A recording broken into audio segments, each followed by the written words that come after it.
Hi everyone, Rajneesh study में आप सभी का स्वागत है। देखिए, एडिटोरिया बिहार दरोगा मेंस का हम सेट नंबर 1 और सेट नंबर 2 का सॉल्यूशन करवा चुके हैं। ये सेट नंबर 3 है और इसका सॉल्यूशन अभी हम करवाने जा रहे हैं। अगर आप लोग का सॉल्यूशन बेहतर लगेगा तो आप लोग चैनल को सब्सक्राइब कर दीजिएगा, शेयर कर दीजिएगा, ताकि आपके पास जल्दी से वीडियो पहुँचे और दूसरा के पास भी जल्दी से पहुँचा दीजिएगा। चलिए शुरू करते हैं। कह रहा पहला क्वेश्चन, जब उसने राजत्व प्राप्त किया तो वह शरिया के नियमों और आदेशों से पूर्णतः स्वतंत्र था। बर्नी ने यह कथन किसके लिए कहा था? तो बर्नी ने यह कथन बोला था अलाउद्दीन खिलजी के लिए। देखिए, अलाउद्दीन खिलजी ये आपका खिलजी वंश का शासक है। पूछेगा खिलजी वंश का संस्थापक कौन है, तो जलालुद्दीन फिरोज खिलजी। याद रखिएगा, खिलजी वंश का संस्थापक कौन है, तो जलालुद्दीन फिरोज खिलजी। देखिए, घोड़ा दागने तथा हुलिया लिखने की भी प्रथा इसी ने स्टार्ट किया था, अलाउद्दीन खिलजी। फिर है बलबन आपका ऑप्शन में इंपॉर्टेंट है, 1266 से लेके 1287 इसका कार्यकाल हुआ। देखिए, फिर है मोहम्मद बिन तुगलक। तुगलक वंश के संस्थापक बोलेगा तो गयासुद्दीन तुगलक है। तुगलक वंश का स्थापना किया था गयासुद्दीन तुगलक। और इसके बाद आता है कार्यकाल मोहम्मद बिन तुगलक का। मोहम्मद बिन तुगलक के बाद कार्यकाल आता है फिरोज शाह तुगलक का। ध्यान रखना है, तुगलक वंश का अंतिम शासक बोलेगा तो नसरुद्दीन महमूद तुगलक। ये बलबन के बचपन का नाम है बाउद्दीन। ये भी क्वेश्चन आता है, ध्यान में रखिएगा। इल्तुतमिश जो है इलवरी तुर्क था। इल्तुतमिश इलवरी तुर्क था। ये देखिए, कुतुबुद्दीन ऐबक के बाद जो गुलाम वंश का संस्थापक था, पूछेगा गुलाम वंश का संस्थापक तो कुतुबुद्दीन ऐबक, लेकिन पूछेगा आपसे कि गुलाम वंश का वास्तविक संस्थापक, तो ये इल्तुतमिश होता है। फिर ऐबक के बाद गद्दी पर किसने बैठा, तो ऐबक के बाद गद्दी पर बैठा था ऐबक का पुत्र ही था आराम शाह। ऐबक को हटा के आराम से गद्दी पे बैठ गया। ध्यान रखना। नेक्स्ट क्वेश्चन कहता है हमारा कि निम्नलिखित नामों को कलाक्रम में व्यवस्थित कर दीजिए तथा नीचे दिए गए कूट का सही उत्तर प्राप्त करें। इंपॉर्टेंट क्वेश्चन है। देखिए, चंगेज खां एक मंगोल आक्रमणकारी था। ये 1221 ईस्वी में भारत पर आक्रमण किया था। मोहम्मद गोरी का तो जानते ही होंगे, 1175 से लेकर 1206 तक ये भारत पर अटैक किया था। मोहम्मद गजनबी को भी जानते थे, 1000 से लेकर 1027 ईस्वी तक ये आक्रमण किया। कुल टोटल 17 बार आक्रमण किया है। तैमूर लंग का आक्रमण हुआ था 1398 के समय में। ऊपर में जो बताएं कि तुगलक वंश का अंतिम शासक नसरुद्दीन महमूद तुगलक, उसी के समय में तैमूर लंग का आक्रमण हुआ था। तो कूट के हिसाब से सजाइएगा तो 2 नंबर पहले आ जाएगा, फिर 3 नंबर, और फिर 1 नंबर, और फिर 4 नंबर। तो ऑप्शन बी इसका सही आंसर हो जाएगा। नेक्स्ट क्वेश्चन है हमारा। नेक्स्ट क्वेश्चन है कि निम्नलिखित में से किस सुल्तान ने बेरोजगारों को रोजगार दिलवाया था? तो बेरोजगारों को रोजगार दिलवाने का काम ये फिरोज शाह तुगलक का था। फिरोज शाह तुगलक का था बेरोजगारों को रोजगार दिलाने का काम। फिरोज शाह तुगलक से क्वेश्चन पूछता है कि अपने सरकारी खर्च पर हज का व्यवस्था करवाया था। एक क्वेश्चन ये भी ध्यान में रखिएगा। तीसरा क्वेश्चन ध्यान में रखिएगा कि 24 कष्टदायक कर को समाप्त कर मात्र 4 कर, जजिया, जाकात, खुम्स एवं जजिया, जाकात, खुम्स और एक था खराज। खराज भूमि कर, खुम्स होता है लूट का माल, और जाकात तो जानते हैं मुसलमानों से लिया जाने वाला धार्मिक कर, और जजिया गैर मुसलमानों से लिया जाने वाला धार्मिक कर। याद रखिएगा। 300 नए नगर की स्थापना, चौथा क्वेश्चन। दारुल सफा एक अस्पताल की स्थापना, पांचवा क्वेश्चन। दीवान खैरात एक दान विभाग की स्थापना, एक छठा क्वेश्चन। याद रखिएगा। इसकी आत्मकथा थी फातुहात फिरोज शाही, जो खुद फिरोज शाह तुगलक ने लिखा था, 8वां क्वेश्चन। 7 क्वेश्चन इसे बताएं, ध्यान में रखिएगा। फिर है ऊपर में खिलजी। तो खिलजी में आता है खिलजी वंश का संस्थापक जलालुद्दीन फिरोज खिलजी। जलालुद्दीन फिरोज खिलजी से एक महत्वपूर्ण क्वेश्चन पूछता है कि खिलजी वंश की राजधानी कहाँ बनाई थी, तो किलोखोरी को अपनी राजधानी बनाई थी। याद रखिएगा। फिर ये शेर शाह सूरी बताए थे कि 1545 ईस्वी में कालिंजर अभियान के दौरान ये मर गए थे। तो 1540 से लेकर 1545 तक इनका कार्यकाल है, ध्यान रखिएगा। मोहम्मद बिन तुगलक का 1325 से 1351 तक कार्यकाल है, ये भी ध्यान रखिएगा। फिर नेक्स्ट क्वेश्चन है हमारा कि निम्नलिखित में से किस हड़प्पा नगर के नगर दुर्ग और निचली शहरों के क्षेत्रों में कई बड़े कुंड और जलाशय मिले हैं? तो ये धौलावीरा से मिला है। याद रखिएगा। ये गुजरात का क्षेत्र है।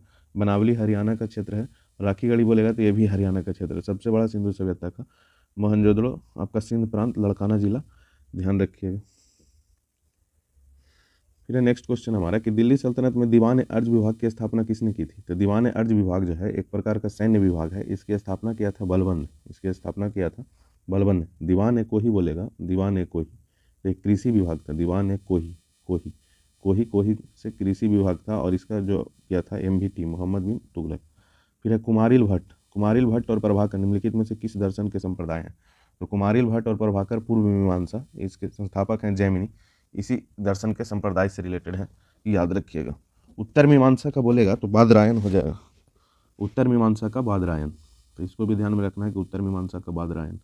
नेक्स्ट है कि तोलाकापियम क्या है? तोलाकापियम क्या है? तो यह व्याकरण ग्रंथ है। तोलाकापियम ध्यान रखिएगा, तमिल का व्याकरण ग्रंथ है। नेक्स्ट है कि प्रारंभिक मध्यकालीन भारत में मणिग्रामम और नाना देशी क्या है? तो भारतीय व्यापारियों का एक संघ है, मणिग्रामम बोला जाता था भारतीय व्यापारियों के संघ। किसने सल्तनत काल में डाक व्यवस्था का विस्तृत विवरण दिया है? तो ये इब्न बतूता के द्वारा दिया गया था, इब्न बतूता। ये रिहाला जो होता है, रिहाला पुस्तक के लेखक इब्न बतूता है। यह है एक प्रकार का यात्रा वृतांत है। अमीर खुसरो को तोता हिंद बोला जाता है। इनका जन्म बोलेगा तो पटियाली एटा जिला, ध्यान रखिएगा। भारत का तोता भी इनको कहा जाता है, ये भी ध्यान में रखिएगा। सितार एंड तबला के जनक माने जाते हैं, खड़ी बोली के जनक माने जाते हैं। इनका जन्म हुआ था 1253 में और मृत्यु हो गया था 1325 में, ध्यान रखिएगा। फिर नेक्स्ट क्वेश्चन है हमारा, क्या असहयोग आंदोलन के दौरान विदेशी वस्त्रों को जलाए जाने पर किसने महात्मा गांधी को लिखा कि निष्ठुर बर्बादी? तो रविन्द्रनाथ टैगोर के द्वारा। फिर निम्नलिखित में से कौन सा हैदराबाद राज्य के स्वतंत्र संस्थापक हैं? तो हैदराबाद राज्य के स्वतंत्र संस्थापक ये चिंकलीज खां, इनको निजाम उल मुल्क की उपाधि से जाना जाता है, निजाम उल मुल्क। और एक है अवध का संस्थापक बोलेगा तो शहादत खां, उनको बुरहान उल मुल्क के नाम से जाना जाता है, बुरहान उल मुल्क के नाम से शहादत खां को, और निजाम उल मुल्क के नाम से चिंकलीज खां को। नेक्स्ट है हमारा, सबसे अधिक निर्णायक युद्ध जिसने अंग्रेजों के भारत में प्रभुत्व को स्थापित किया, वो है आपका बक्सर का युद्ध। ये 22 अक्टूबर 1764 को हुआ था। देखिए, बक्सर के युद्ध से त्रिगुट सेना लड़ा था और हेक्टर मुनरो। पूछता है कि मीर कासिम, ये बंगाल का नवाब था, अपदस्थ नवाब उस समय। अवध का सुजाउद्दौला और मुगल का बोलेगा तो शाह आलम द्वितीय, ये तीनों एक तरफ और हेक्टर मुनरो एक तरफ। फिर प्लासी का युद्ध बोलेगा तो 23 जून 1757, याद रखिएगा। पानीपत का युद्ध बोलेगा तो 1526 पहला, दूसरा 1556 और तीसरा बोलेगा तो 1761, ध्यान में रखिएगा। बाड़ीवास का युद्ध 1760 में। नेक्स्ट है कि हम्पी के भग्नावशेषों को निम्नलिखित में से ईस्ट इंडिया कंपनी के किस ब्रिटिश अधिकारी द्वारा प्रकाश में लाया गया था? कॉलिन मैकेंजी के द्वारा लाया गया था प्रकाश में, ध्यान रखिएगा। Asiatic Society of Bengal William Jones के द्वारा लिखा हुआ पुस्तक है, याद रखिएगा। शिलालेख को सबसे पहले पढ़ने का श्रेय जेम्स प्रिंसेप को जाता है, ये भी ध्यान में रखिएगा। निम्नलिखित में से कौन महात्मा गांधी एक सही सुमेलित नहीं है? तो मुक नायक जो है भीमराव अम्बेडकर का है, भीमराव अम्बेडकर का है। यंग इंडिया महात्मा गांधी का है और कॉमनवेल्थ एनी बेसेंट का है। और केसरी जो है बाल गंगाधर तिलक का है, केसरी बाल गंगाधर तिलक का है। तो इसको लिखना चाहिए एक कौन सही सुमेलित है, ये नहीं होगा, नहीं हटा दीजिए, तो एनी बेसेंट वाला सही सुमेलित है। नेक्स्ट है आपका, पिछड़े वर्गों का उत्थान किसका मुख्य कार्यक्रम था? ये सत्यशोधक समाज का था। इसके लेखक हैं, सत्यशोधक समाज का स्थापना किए थे ज्योतिबा फूले। 1873 ईस्वी में सत्यशोधक समाज, 1897 में रामकृष्ण मिशन और 1875 में दयानंद सरस्वती के द्वारा आर्य समाज और प्रार्थना समाज का 1867 में आत्मारंग पांडुर, ध्यान रखिएगा। निम्नलिखित में से किस पहाड़ी पर पूर्वी घाट और पश्चिमी घाट से मिलता है? तो यह नीलगिरी पहाड़ी नहीं, नीलगिरी की पहाड़ी ही हो जाएगा, याद रखिएगा। अनाईमुड़ी पहाड़ी का हाइट पूछेगा, तमिलनाडु में 2695, सेवाराय भी तमिलनाडु में, पालनी पहाड़ी भी तमिलनाडु में। नेक्स्ट है कि निम्नलिखित में से कौन सुमेलित है? असम का शिलोंग, मेघालय का कोहिमा, मिजोरम का आइजोल। हाँ, तो मिजोरम का आइजोल ही एक राजधानी दिया हुआ है, मिजोरम का आइजोल। नागालैंड का होता है कोहिमा, मेघालय का होता है शिलोंग और असम का दिसपुर, याद रखिएगा। नेक्स्ट है आपका 18 नंबर कि बिहार में सर्वाधिक वर्षा वाला जिला कौन सा है? बिहार में सर्वाधिक वर्षा वाला जिला कौन सा है? तो किशनगंज जो है बिहार में सर्वाधिक वर्षा वाला जिला है, किशनगंज। नेक्स्ट है हमारा कि चीनी उद्योग संबंधित निम्न कथनों में से कौन सही है? चीनी उद्योग से रिलेटेड कथनों में से कौन सही है? विश्व में चीनी उत्पादन में भारत का हिस्सा 20% से अधिक है, ये गलत है। 20% से अधिक नहीं है, 14% लगभग है। भारत में चीनी उद्योग का दूसरा सबसे बड़ा कृषि आधारित उद्योग है, ये सही है। चीनी दूसरा सबसे बड़ा कृषि आधारित उद्योग है। भारत चीनी का सबसे बड़ा उपभोक्ता है, ये भी गलत है। नहीं, चीनी का सबसे बड़ा उपभोक्ता भारत है। भारत चीनी का सबसे बड़ा उत्पादक है, ये गलत है, ये चाइना है। यानी कि 2 और 3 सही है। नेक्स्ट है कि सूची 1 का सूची 2 से सुमेलित कीजिए। जयसमंद झील, ये तो राजस्थान में ही है, जयसमंद झील राजस्थान। बडखल झील ये भी हरियाणा में, लोकटक झील मणिपुर, अकालवेली झील तमिलनाडु, याद रखिएगा। 1 का 1, 2 का 3। फिर नेक्स्ट क्वेश्चन है कि किन शहरों को स्वर्णिम चतुर्भुज राजमार्ग के रूप में जानते हैं, आपस में जोड़ता है? तो दिल्ली, कोलकाता, चेन्नई, मुंबई, याद रखिएगा। नेक्स्ट क्वेश्चन है अंतर्राष्ट्रीय उष्णकटिबंधीय काष्ठ संगठन का मुख्यालय कहाँ है? उष्णकटिबंधीय काष्ठ संगठन, तो इसका मुख्यालय जापान का याकोहामा यहीं पे है। नेक्स्ट है निम्नलिखित में से कौन सा अक्षांश छोटा अंडमान द्वीप समूह और कार निकोबार द्वीप समूह को अलग करता? तो ये अलग करता है आपका 10 डिग्री उत्तरी अक्षांश। 8 डिग्री जानते होंगे मालदीव और मिनिकॉय, मालदीव और मिनिकॉय। और 9 डिग्री लक्षद्वीप से मिनिकॉय, लक्षद्वीप से मिनिकॉय। एक होता है डंकन पास, डंकन पास बोलेगा तो ये दक्षिणी अंडमान को लिटिल अंडमान से, दक्षिणी अंडमान को लिटिल अंडमान से। एक होता है आपका ग्रैंड चैनल, ये इंडोनेशिया को निकोबार से, इंडोनेशिया को निकोबार से, इंडोनेशिया को निकोबार से, ध्यान रखिएगा। नेक्स्ट है कि लगभग 115 किलोमीटर की लघु नहरों और वितरकाओं वाली दमन गंगा जलाशय परियोजना कहाँ है? तो दमन गंगा जलाशय परियोजना ये दादरा नगर हवेली में। जबकि दमन गंगा बांध बोलेगा, दमन गंगा बांध, तो दमन गंगा बांध जो है ये गुजरात में, गुजरात। दमन गंगा जलाशय परियोजना दादरा नगर हवेली, याद रखिएगा। नेक्स्ट है हमारा कि निम्नलिखित में से कौन सा एक वर्ष 2011 की जनगणना के अनुसार राज्यों का उसके न्यूनतम जनसंख्या घनत्व के आधार पर सही अनुक्रम है?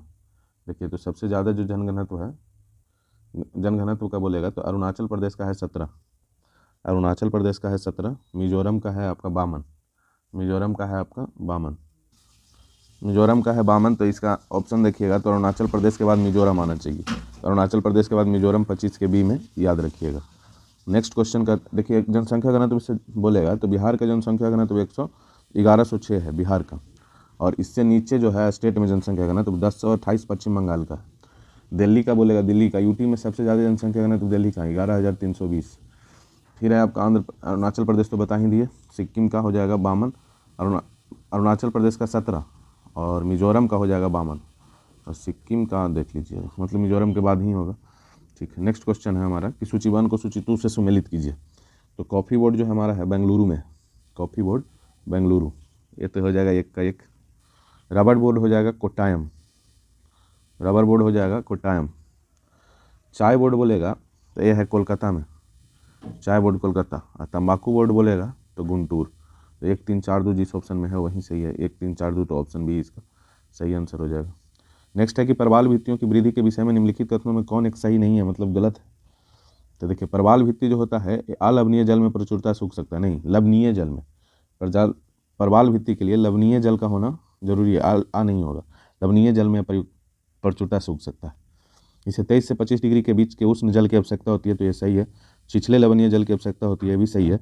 इसे प्रकाश संश्लेषण में सहायता के लिए प्रचुर मात्रा में सूर्य से प्रकाश की आवश्यकता होती है, तो ये भी सही है। नेक्स्ट क्वेश्चन है कि दक्षिण अमेरिका के मध्य अक्षांशीय घास के मैदान को क्या बोलते हैं?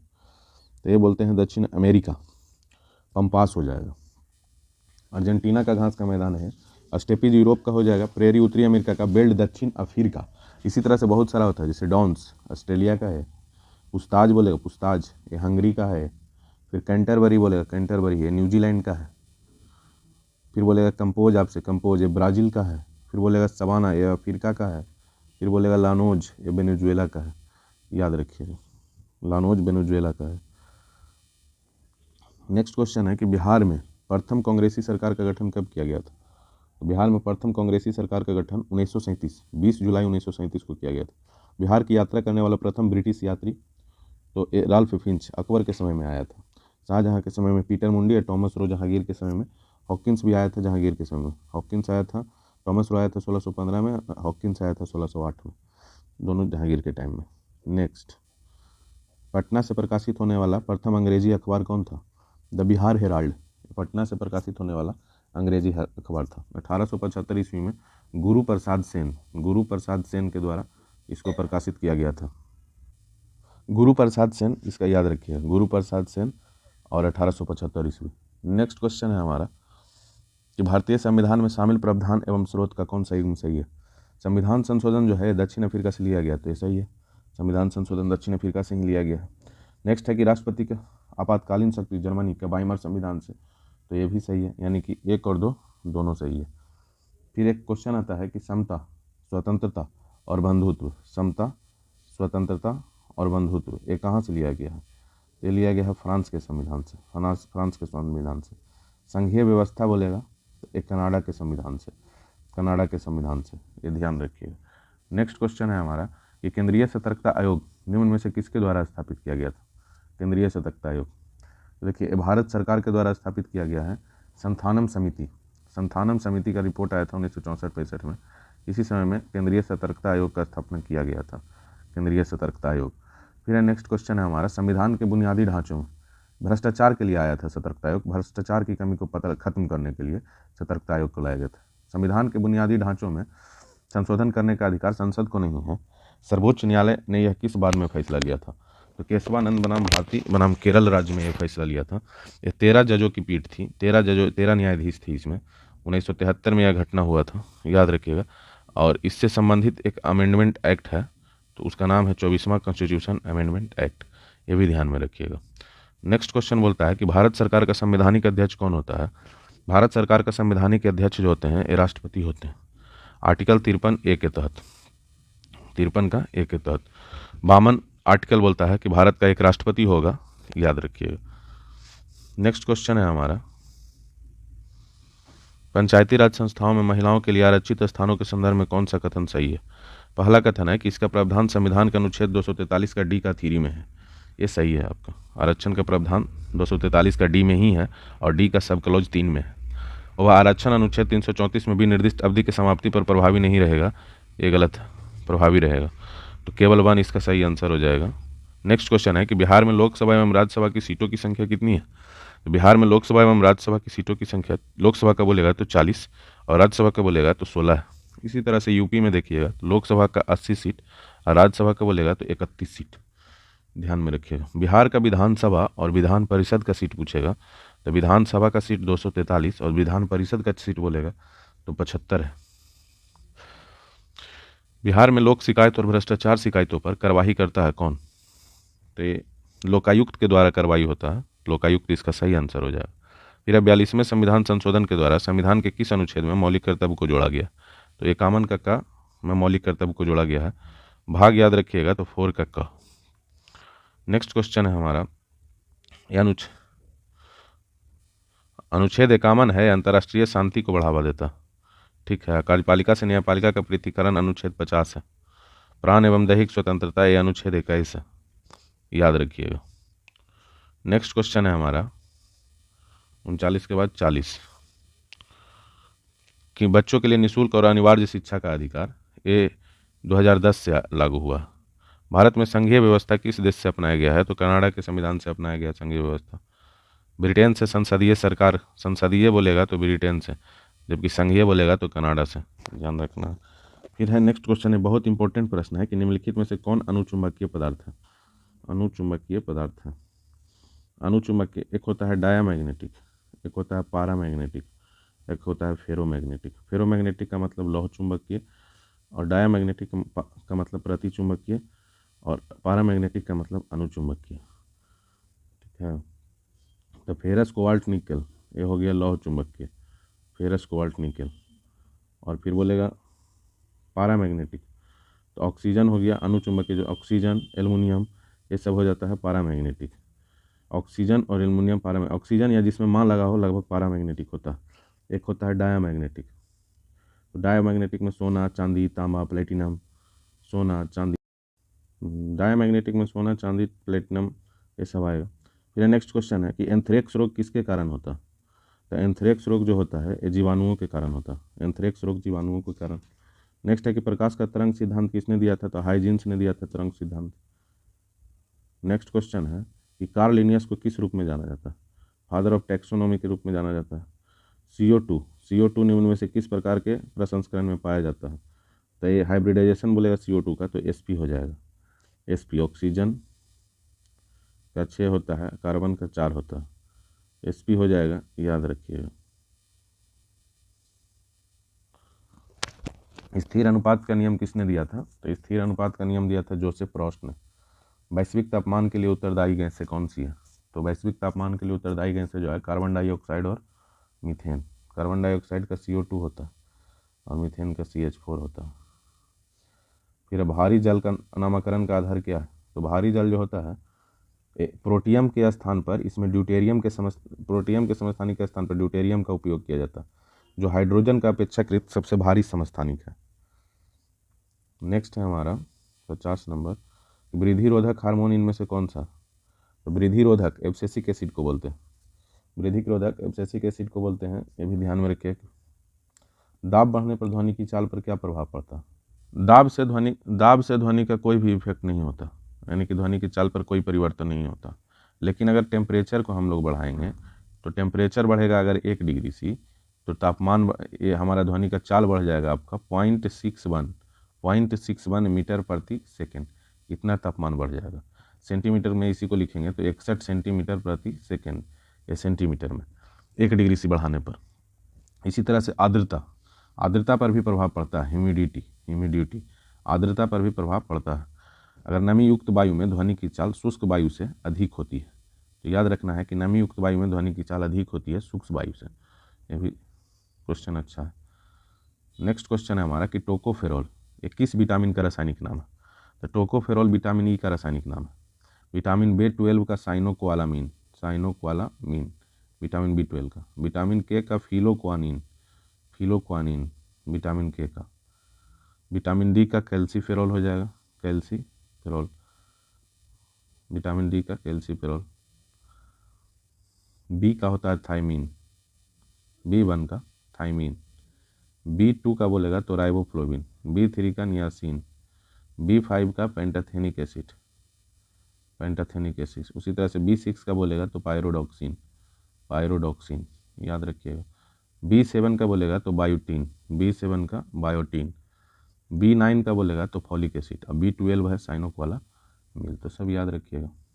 विटामिन ए का बोलेगा तो रेटिनॉल, सब हो गया। विटामिन एच का बोलेगा तो बायोटीन। नेक्स्ट क्वेश्चन है हमारा कि पदार्थ की प्रकृति से संबंधित मूलभूत सिद्धांत किसने प्रतिपादित किया था? तो ये जॉन डाल्टन के द्वारा दिया गया था। जब कोई पिंड मुक्त रूप से पृथ्वी की ओर गिरता है तो इसकी कुल ऊर्जा अचर रहती है, कोई परिवर्तन नहीं। नेक्स्ट क्वेश्चन है कि कुछ दिनों तक खुले में रखे जाने पर चांदी की बनी वस्तुएं खाली स्थान के बनने से वजह से काली हो जाती है, तो ये सिल्वर सल्फाइड बना देता है, Ag2S। यदि किसी द्रव का दाब बढ़ता है तो क्वथनांक क्या होगा? देखिए क्वथनांक भी बढ़ता है, लेकिन यही बोलेगा कि दाब बढ़ाएंगे हम लोग तो गलनांक क्या होगा? गलनांक जो होगा ये घटेगा, इसको बोलते हैं मेल्टिंग पॉइंट। क्वथनांक को बोलते हैं बॉइलिंग पॉइंट, ठीक है। तो दाब बढ़ाने से द्रव का गलनांक घटता है, जबकि दाब बढ़ाने से क्वथनांक जो है, बॉइलिंग पॉइंट जो है, ये आपका बढ़ता है। नेक्स्ट क्वेश्चन है 4 डिग्री सी पर जल का घनत्व अधिकतम होता है, तो 4 डिग्री सी पर घनत्व अधिकतम तो आयतन क्या हो जाएगा? न्यूनतम। ध्यान रखिएगा, क्योंकि घनत्व बराबर होता है द्रव्यमान बटा आयतन। तो जहाँ पे घनत्व अधिक होगा वहाँ पे आयतन क्या होगा? कम होगा। तो 4 डिग्री सी पे घनत्व जल का अधिक होता है तो आयतन वहाँ पे क्या हो जाएगा? न्यूनतम। नेक्स्ट क्वेश्चन है कि कार्ल लिनियस को किस रूप में जाना जाता है? तो फादर ऑफ टैक्सोनॉमी के रूप में जाना जाता है। कौन सा उत्तक पौधे के प्रकाश संश्लेषक हिस्सों में सामग्री के परिवहन में मदद करता है? तो फ्लोएम जो होता है ये भोजन ढोने का काम करता है, जाइलम जल ढोने का काम करता है। तो जाइलम से याद रखिएगा जल ढोने का काम, और फ्लोएम से याद रखिएगा भोजन ढोने का काम। इसका भी 4 प्रकार होता है और इसका भी 4 प्रकार होता है, ठीक है। तो इसका 4 प्रकार में आता है वेसल, ट्रैकिया, जाइलम फाइबर्स और जाइलम पैरेन्काइमा, ठीक है। फ्लोएम का बोलेगा sieve tube, companion cell, phloem fibres और फ्लोएम पैरेन्काइमा। कई बार क्वेश्चन पूछा है, याद रखिएगा। नेक्स्ट जटिल उत्तक का ये सब जाइलम फ्लोएम प्रकार होता है, ये भी ध्यान रखिएगा कि ये जटिल उत्तक का प्रकार है। नेक्स्ट क्वेश्चन है हमारा कि निम्नलिखित में से कौन एक अंतःस्रावी ग्रंथि नहीं है? तो अंतःस्रावी ग्रंथि हमारा लार ग्रंथि नहीं है, याद रखना है। नेक्स्ट क्वेश्चन है 60 नंबर कि सोडियम एक प्रतिक्रियात्मक तत्व है जो खाली स्थान के खुले में प्रतिक्रिया पर यह विस्फोट करता है और आग लग जाती है। तो ये ऑक्सीजन से रिएक्ट करने पर यह आग लग जाता है।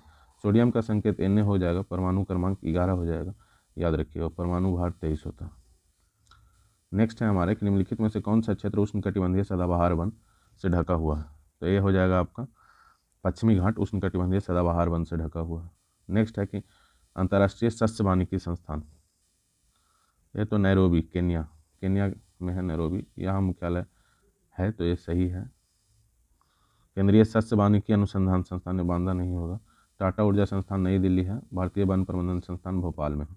नेक्स्ट है हमारा कि पत्तियों में एक हरा वर्णक है जो कहलाता है क्लोरोफिल हो जाएगा, इसका आंसर क्लोरोफिल।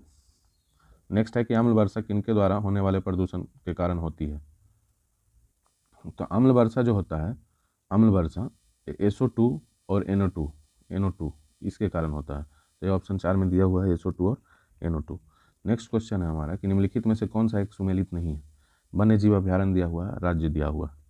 देखिए मुकाम्बिका जो है कर्नाटक में है, मुकाम्बिका, तो मुकाम्बिका सही आंसर है। डालमा झारखंड में है। नेयर जो वन्य जीव अभ्यारण्य है छत्तीसगढ़ ना होके केरल हो जाएगा, केरल। और कांटी गांव ये गोवा, ये इसका सही आंसर है। भगवान महावीर भी गोवा में, भगवान महावीर राष्ट्रीय उद्यान बोलेगा तो यह भी गोवा में है, भगवान महावीर, तो याद रखिएगा गोवा। फिर है पखुई, कई बार नाम सुने होंगे, अभी चर्चा में है पखुई। पखुई वन्य जीव अभ्यारण्य अरुणाचल प्रदेश में, ध्यान रखिएगा। कालेसर, कालेसर पूछेगा तो ये हरियाणा में, कालेसर। बिहार में आपका वाल्मीकि हो जाएगा, वाल्मीकि नेशनल पार्क बोलेगा तो ये बिहार में है, बिहार, तो याद रखिएगा। नेक्स्ट क्वेश्चन है कि बंद अर्थव्यवस्था वह अर्थव्यवस्था है जिसमें न तो निर्यात होगा और न ही आयात होगा, तभी तो वो क्लोज्ड इकोनॉमी है। क्लोज्ड इकोनॉमी का मतलब होता है न तो आयात और न ही निर्यात, याद रखिएगा। नेक्स्ट क्वेश्चन है कि मोड वैट का संबंध किससे है। मोड वैट जो होता है एक प्रकार का बिक्री कर है। अभी हमारा GST है, यह एक प्रकार का अप्रत्यक्ष कर है, कई बार पूछा है। 1 जुलाई 2017 भारत में सबसे पहले आया है असम में, असम गवर्नमेंट इसको लागू किया था भारत में सबसे पहले, असम गवर्नमेंट। विजय केलकर समिति के सिफारिश पे आया था, ये भी याद रखना है कि विजय केलकर समिति की सिफारिश पे आया था। 101वां कॉन्स्टिट्यूशन अमेंडमेंट एक्ट में है, ये भी याद रखना है। नेक्स्ट क्वेश्चन है हमारा 67 के बाद 69, गरीबी हटाओ किनारा किस पंचवर्षीय योजना में दिया गया था। ये दिया गया था 5वीं पंचवर्षीय योजना 1974 से 78 के बीच में, ठीक है। नेक्स्ट क्वेश्चन है कि अर्थव्यवस्था के बारे में कौन सच है। अर्थशास्त्र के बारे में, अर्थशास्त्र के बारे में कौन सच है। यह एक मौर्य राजनीतिक अर्थव्यवस्था और शासन पर एक निबंध पुस्तक है, सही है। इसकी तिथि और लेखन बिना किसी विवाद के एक पूर्णतः प्रतिष्ठित सत्य है, ये भी सही है। दुर्भाग्य से इसकी प्रामाणिकता का साक्षी कोई अन्य माध्यम नहीं है, ये भी सही है। नेक्स्ट क्वेश्चन है कि किसी व्यक्ति ने young wild life photographer of the year award 2023 जीता है, उनका नाम क्या। तो बिहान, तालिया और विकास इनका नाम है। नेक्स्ट क्वेश्चन है कि कलेक्टिव स्पिरिट कंक्रीट एक्शन क्या एक बार बताएं। शशि शेखर वेम्पति की है, पुस्तक है, याद रखिएगा। अबुआ आवास योजना किस राज्य या केंद्र शासित प्रदेश का कार्यक्रम या योजना है। तो ये झारखंड का अभी चंपाई सोरेन मुख्यमंत्री बन चुके हैं, चंपाई सोरेन, हेमंत सोरेन के लापता होने के बाद। 21वां एशियाई खेल 2023 का आयोजन कहाँ, 2030 का आयोजन कहाँ किया जाएगा। तो ये आयोजन होगा 2030 वाला कतर में, कतर की राजधानी दोहा, याद रखिएगा। 2026 बोलेगा 2026, तो 2026 में होने वाला है एशियाई खेल 2026, ये जापान में, जापान का एक प्रांत है नगोया, यहीं पे होगा। और 2030 है तो 2034 भी प्रस्तावित है इसका सऊदी अरब में 2034, याद रखिएगा। फिर आपसे पूछता है नेक्स्ट क्वेश्चन कि G7 शिखर सम्मेलन का आयोजन कहाँ किया जाएगा। G7 शिखर सम्मेलन का आयोजन कहाँ किया जाएगा। तो याद रखिएगा G7 शिखर सम्मेलन 2024 ये होगा इटली में, और ये हमारा 50वां क्रम में है, 50वां।